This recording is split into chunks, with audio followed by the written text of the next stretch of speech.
Welcome to the Deep Dive. I'm your host, and today we are getting into something that is, frankly, pretty wild. Imagine a country where the economy is growing so incredibly fast that it's making global history. Hmm. But at the exact same time, the average citizen is essentially running on a treadmill just to avoid getting poorer. Yeah, it's a total paradox. And to understand it, we're unpacking a really fascinating data dossier today. Right. We have our hands on this World Bank report, and it reveals this hidden, almost X-ray level look at Côte d'Ivoire. It is this incredibly stark empirical look at what happens when a nation achieves just massive economic scale, but, really struggles to build the structural quality required to actually support its people. Exactly. I'm your resident expert for today's deep dive, and I have to say, this is the ultimate developmental paradox. I mean, you can have skyscrapers going up, you can have billions in foreign capital flowing in, schools being built in every district, but if the foundational mechanics of your society aren't working, all of that growth is just incredibly fragile. Totally. And, whether you are an investor looking at emerging markets or a policymaker, or just someone who's insanely curious about how nations actually pull themselves into the 21st century, the data sitting in front of us is a huge wake-up call. It really is. It challenges a lot of our basic assumptions about what progress actually looks like. So the title of this dossier is Côte d'Ivoire's Socioeconomic Development and Structural Transformation. But the subtitle is really the mission for our deep dive today. It's called A Multidimensional Look from Demographic Dividend to Economic Resilience. Which is quite a mouthful, but it's spot on. Yeah, and I want to set the scene for you, the listener, because visually this dossier is striking. It's completely minimalist. We're talking pure white background, dark gray text, no glossy PR photos at all. None. Just pure data. Right, just a faint, subtle outline of the country's map of the corner and then page after page of hard numbers. Which, honestly, is exactly how you want to look at an economy. When you strip away the political narratives and the marketing fluff, the numbers tell this completely unvarnished story. So right on the first page, we have this executive summary, and it lays out the entire narrative tension. It doesn't use a wall of text.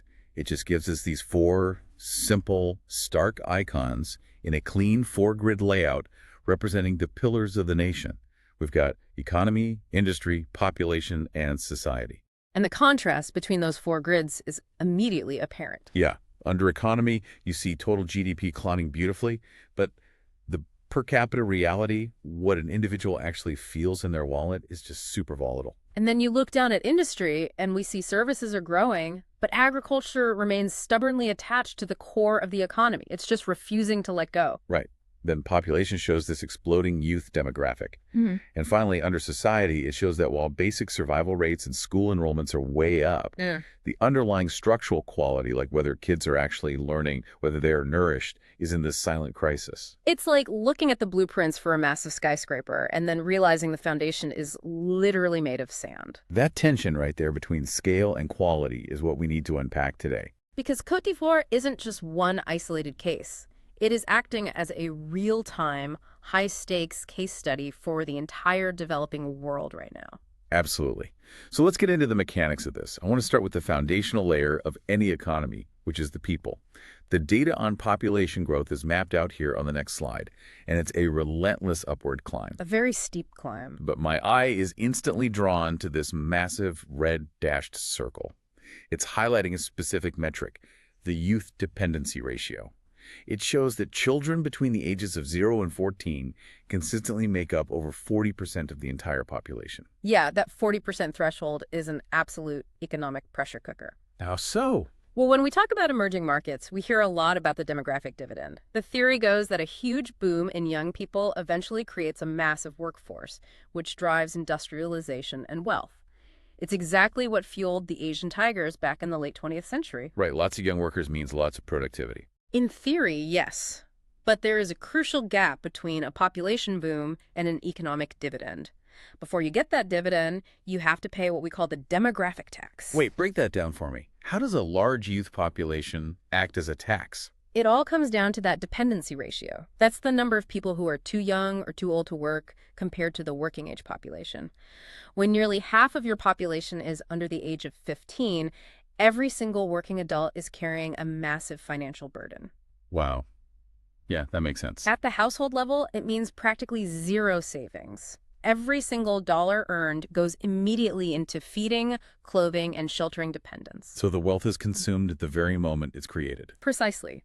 There is no capital left over to start a small business or to invest. And at the national level, the state faces the exact same dynamic. Okay, so the government is feeling that same pinch. Exactly. Instead of taking tax revenue and building revenue-generating infrastructure like, say, a high-speed rail line or an advanced tech hub, the government has to pour massive resources into sheer survival mechanics. Like schools and hospitals. Right. They have to build thousands of primary schools and pediatric clinics just to keep the population afloat. It's completely necessary spending, of course, but it doesn't generate an immediate economic return. I see. It's almost like a startup that is rapidly growing its top-line revenue, which we can call the GDP, but they are hiring new staff, which is the birth rate, so incredibly fast that the profit per employee just keeps dropping.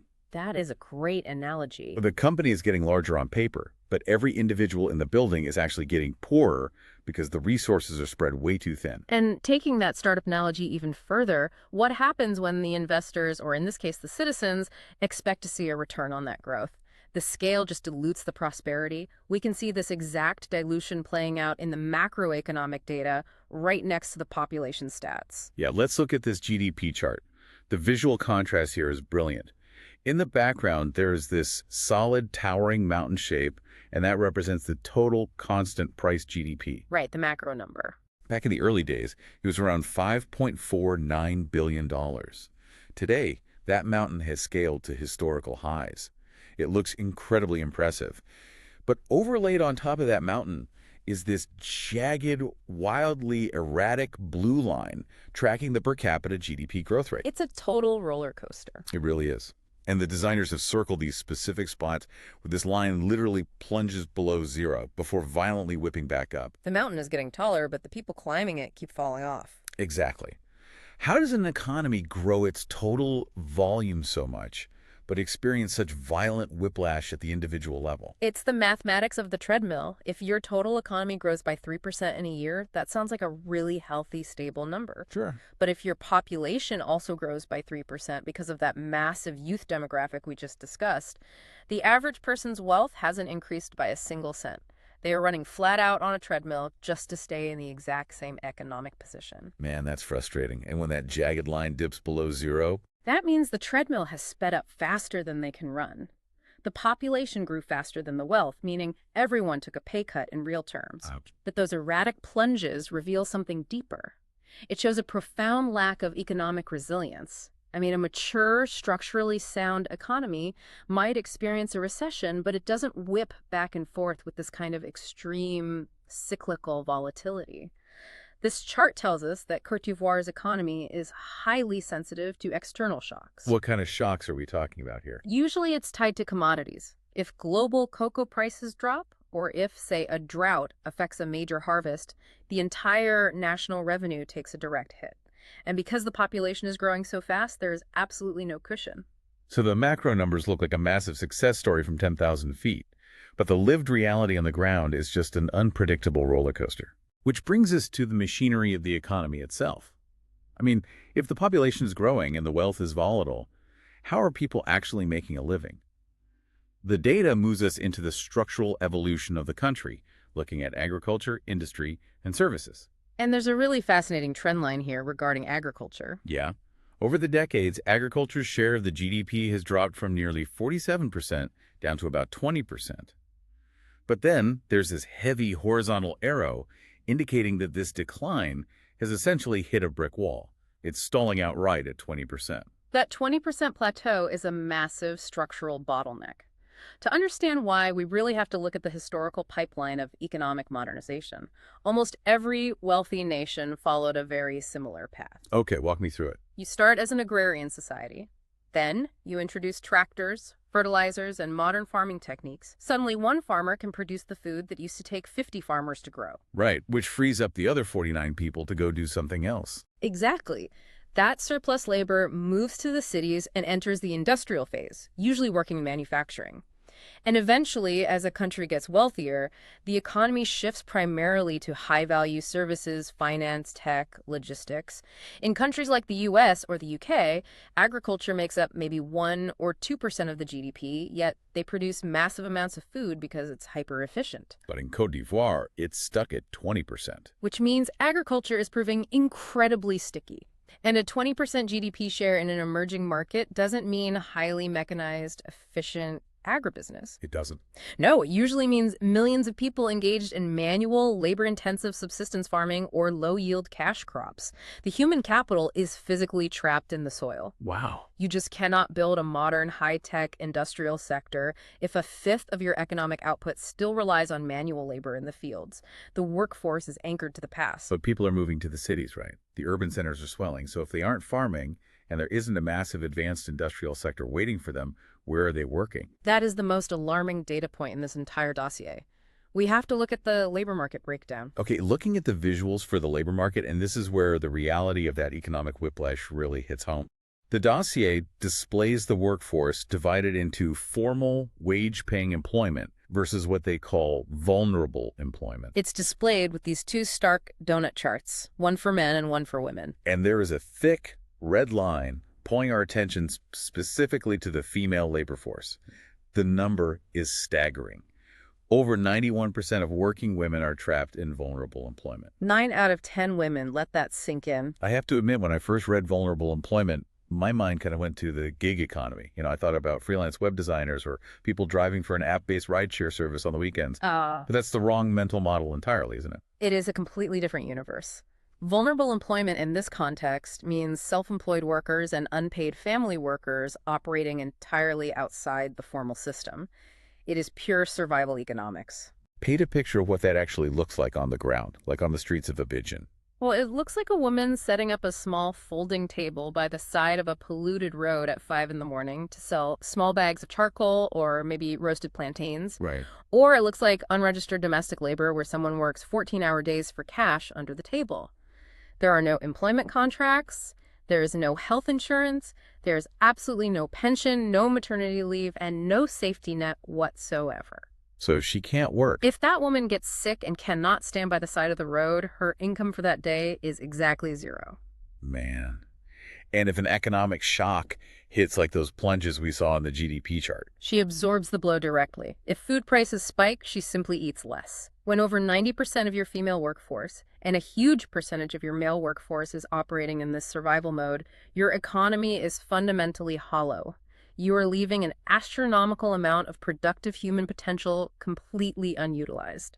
And from a macroeconomic standpoint, how does a government even function when the workforce looks like that? I mean, you can't tax a roadside plantain vendor the way you tax a corporate employee. You can't, and that restricts the national tax base severely, which means the government doesn't have the domestic revenue to build the infrastructure needed to pull people out of poverty. It becomes this vicious, self-perpetuating cycle. Right. The structural imbalance locks half the population out of the formal economy, which starves the state of resources, which prevents the creation of formal jobs. So if the internal labor market is trapped in this informal survival loop and the domestic tax base is hollow, how on earth is the country funding this massive GDP growth? I mean, where's the capital coming from to build the mountain we saw on the first chart? The answer to that is global integration. The capital is coming from outside. But as the data shows, foreign capital doesn't flow in smoothly. Yeah, let's look at the external capital data. The visual here tracks foreign direct investment, or FDI. It's presented as this waterfall chart, showing money entering the country over time. But it's not a steady stream at all. No, it looks incredibly violent. Yeah.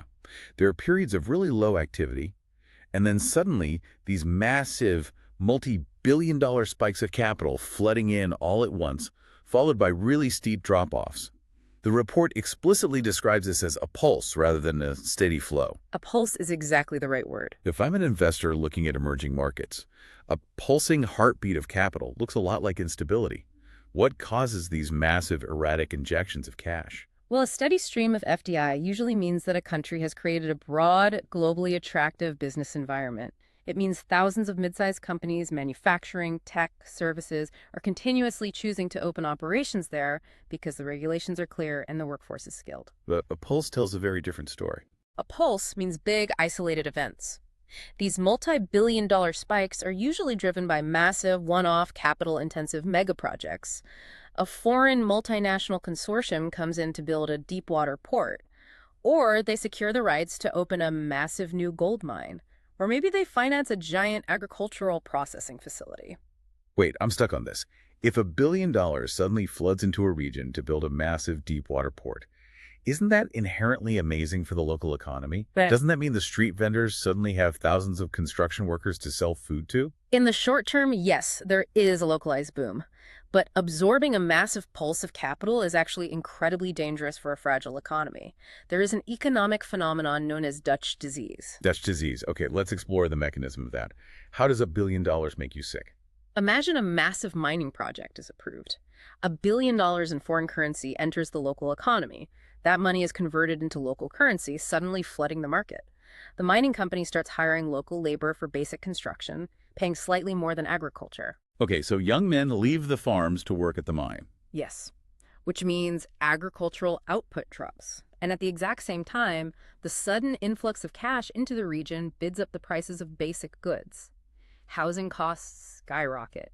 Food prices spike because there are fewer farmers and more money chasing the same goods. This is local inflation. Okay, I see where this is going. Now, what about the high-paying structural jobs at that mine? The advanced engineering, the complex logistics management, the heavy machinery operation. The local workforce, the people who have been trapped in vulnerable employment, don't have those specific skills. Right. So the mining company just brings in foreign expatriates to do the high-value work. So the local street vendor is now facing double or triple the cost for rent and food, but she isn't employed by the mine, and her income hasn't structurally changed at all. Exactly. The GDP mountain gets taller because of the billion-dollar investment, but the local vulnerable workforce is effectively squeezed by inflation. And eventually, the profits from that mine flow right back out of the country to the foreign shareholders. That is wild. The pulse of FDI inflates the numbers, but it doesn't automatically rewire the structural quality of the local economy. That is deeply counterintuitive, but it makes perfect sense. And the second half of this global integration story is even more precarious. We turn to the data on external debt. Yes, the debt chart. The visual here is chilling in its simplicity. It's just a stark red line tracking external debt stock as a percentage of gross national income, or GNI. In the early years, the debt is relatively low, hovering around 26%. Which is very manageable. But then it just begins to climb relentlessly.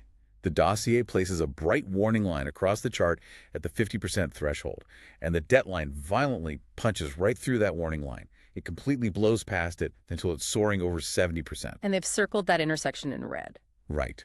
It is flagged as a massive macro liquidity risk. But again, to play devil's advocate here, every nation has debt. The United States has astronomical debt.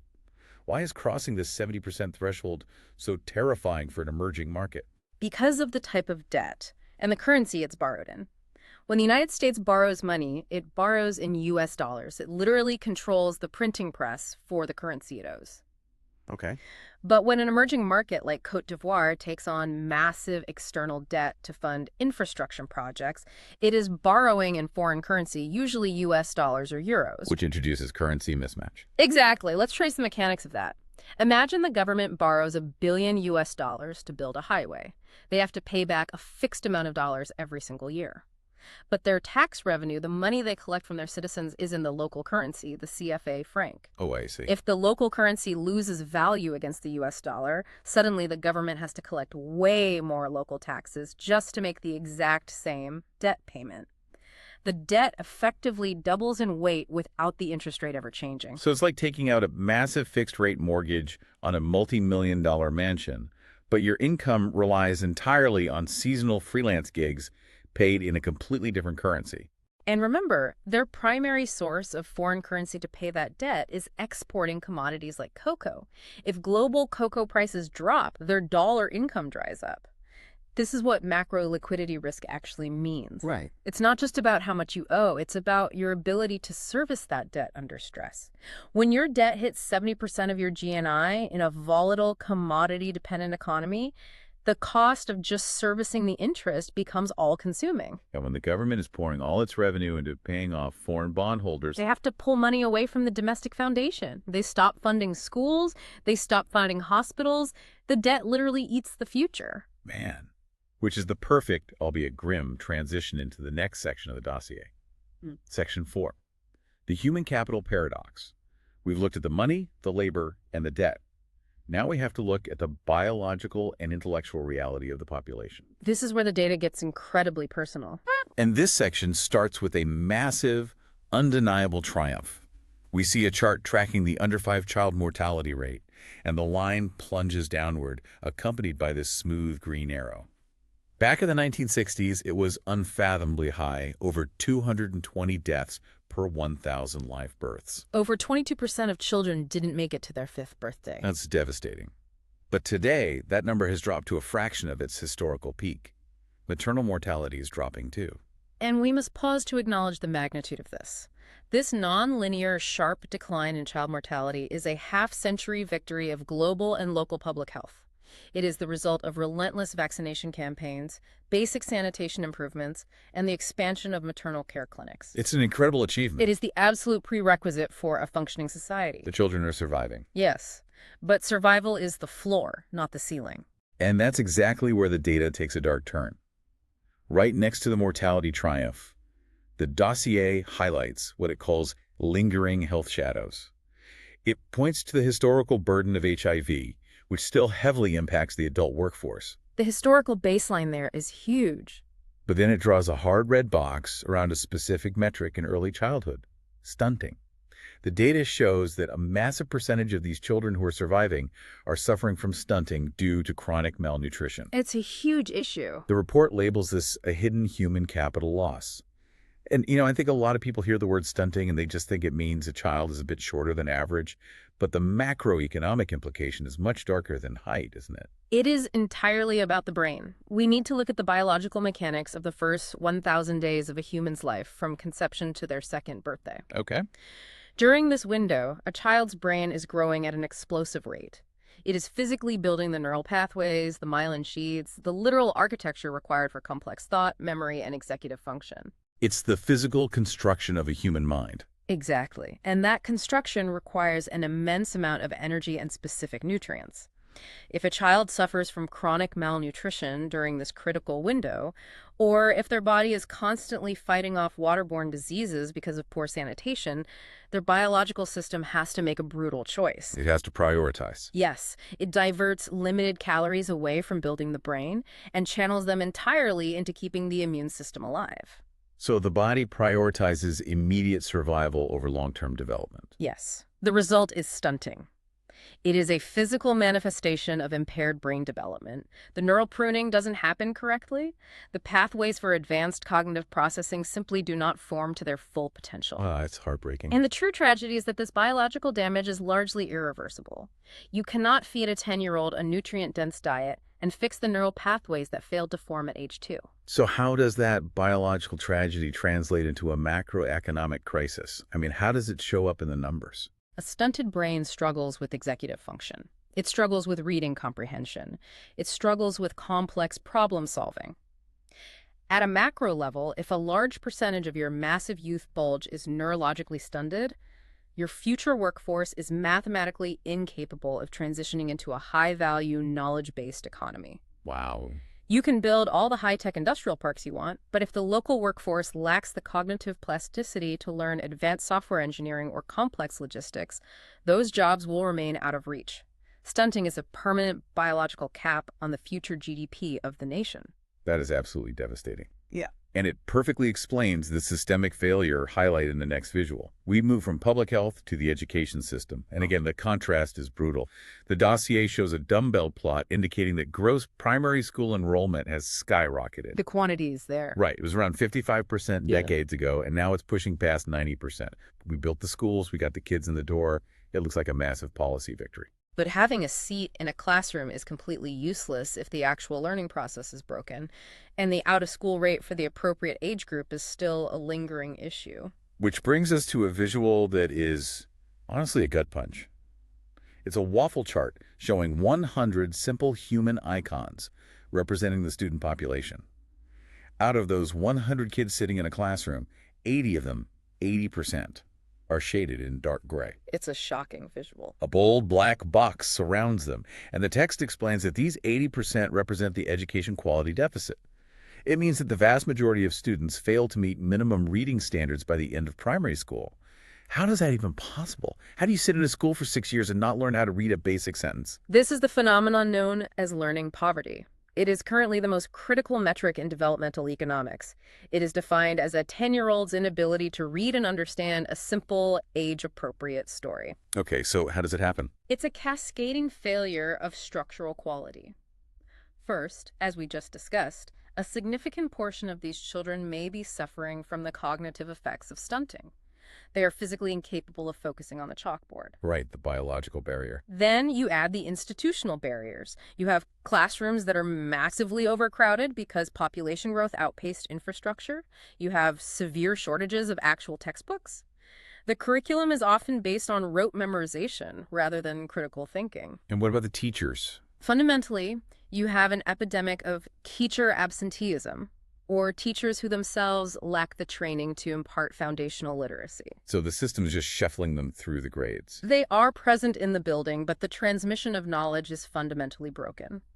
And this metric, this 80% learning poverty rate, is the exact moment where the demographic dividend we talked about at the beginning is completely neutralized. Because if 80% of your massive youth population graduates primary school functionally illiterate, where do they go? They flow directly into the streets. They flow straight into that 91% vulnerable employment bracket we looked at earlier. Oh, wow. It all connects. They become the roadside plantain vendors. They become the unregistered laborers.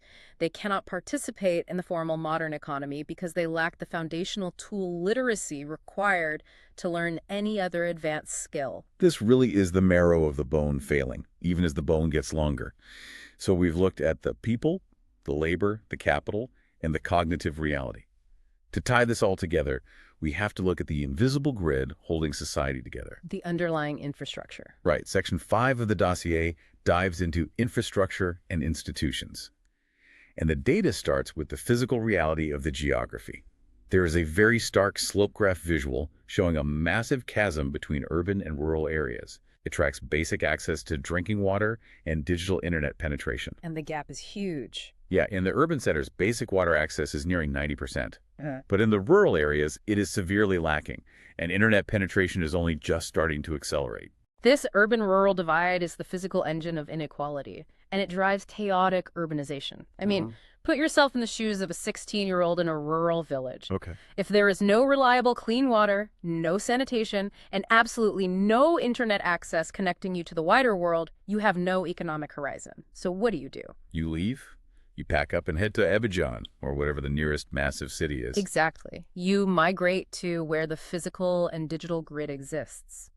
But because the city's formal economy is hollow, because agriculture hasn't modernized enough to fund industrialization, and foreign capital is pulsing into mega projects instead of broad job creation, the city cannot absorb this massive influx of rural youth.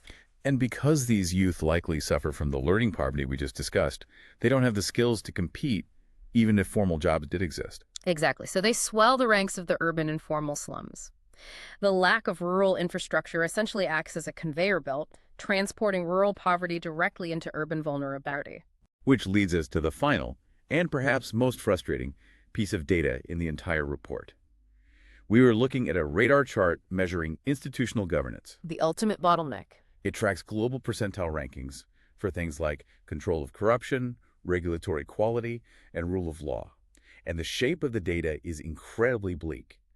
All the data points for Côte d'Ivoire are huddled tightly near the center, trapped in the 10% to 30% percentile globally. All trapped below that 50% median line. Right. The dossier places a heavy gray oval over this area and labels it the governance deficit.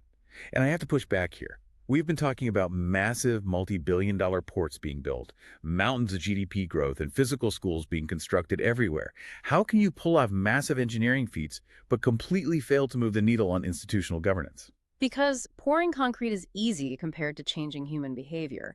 Building a deep water port is a defined engineering challenge. You raise the capital, you hire the engineers, you pour the concrete, and the port is built. It is a purely transactional process. Okay, fair. But building institutional reform, creating a transparent, predictable, and fair regulatory environment is a generational, political, and cultural challenge. I want to use a structural metaphor here. If the GDP is a massive skyscraper being built higher and higher, the institutional governance is the foundation. And right now, this data says they are building a glass and steel skyscraper on a foundation of sand. That's a great way to look at it. The heavier the building gets, the faster it's going to sink without a rebar grid of institutions holding it up. That is the exact dynamic. And let's look at how that sandy foundation actually causes the specific failures we've analyzed today. Take that low regulatory quality ranking. If a country is in the bottom 20% globally for regulatory quality, what does that mean for an aspiring entrepreneur? It means red tape. It means impossible red tape. It means that formally registering a business, getting permits, or paying taxes requires navigating a labyrinth of unpredictable fees, delays, and bureaucratic arbitrary rules. So what does the entrepreneur do? They don't register. They operate illegally or off the books. Precisely. They stay informal. They hire workers under the table. The governance deficit is the exact mechanism that manufactures that 91% vulnerable employment statistic we saw earlier. People aren't in the informal sector by choice. They are there because the formal sector's regulatory gate is locked. Now, what about the control of corruption being in the bottom percentiles? How does that tie back to the macro debt we looked at? When control of corruption is low, the mechanism of public spending breaks down.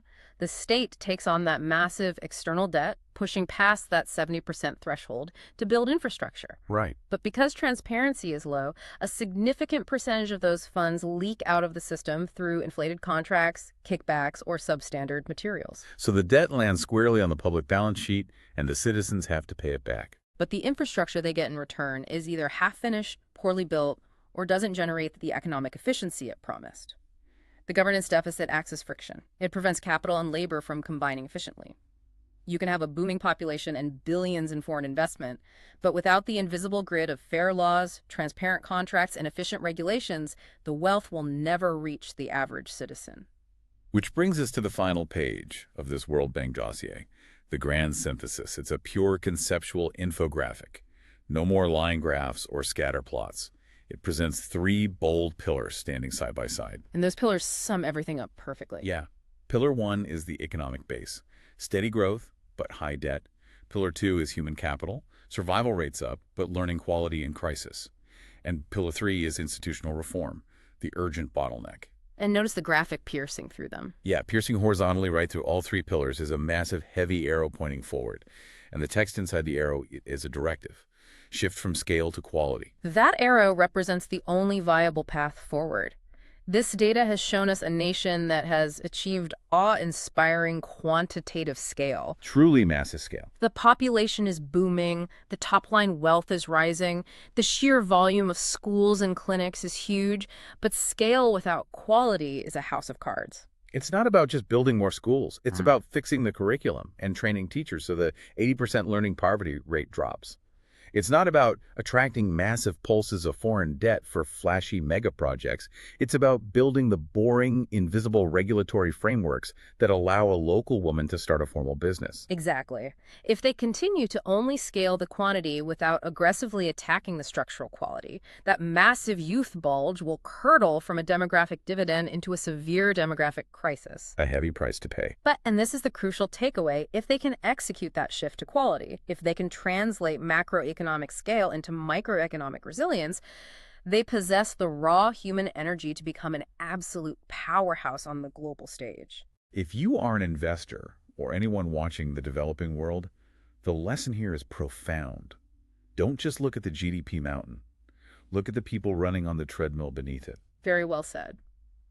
As we close this deep dive, I want to leave you with a provocative thought that builds on everything we've unpacked today. We've talked extensively about the theory of the demographic dividend, the idea that moving millions of young people from rural farms to urban centers will eventually ignite industrial wealth, just like it did in the 20th century. Right, the traditional playbook. But look at the calendar. We are rapidly moving toward the mid-21st century. A vastly different economic landscape. Completely different. We are entering an era where artificial intelligence, advanced robotics, and automation are systematically wiping out low-skill, routine, and informal service jobs globally. It's happening fast. The bottom rungs of the traditional economic ladder are being digitized. So what happens to a generation of youth who have brilliantly survived childhood, who have made the arduous journey from the rural village to the booming city, but who are structurally trapped by biological stunting and an 80% learning poverty rate? If the foundational cognitive skills aren't there, they cannot pivot to the new economy. The traditional playbook of development might be expiring right in front of us. It forces us to ask whether the economic models that worked 30 years ago are preparing these nations for the future, or setting them up for a collision with technology. The numbers in this World Bank dossier aren't just background noise. They are the true diagnosis of the future. Thank you for joining us on this deep dive into the data. Keep questioning the scale and keep looking for the quality.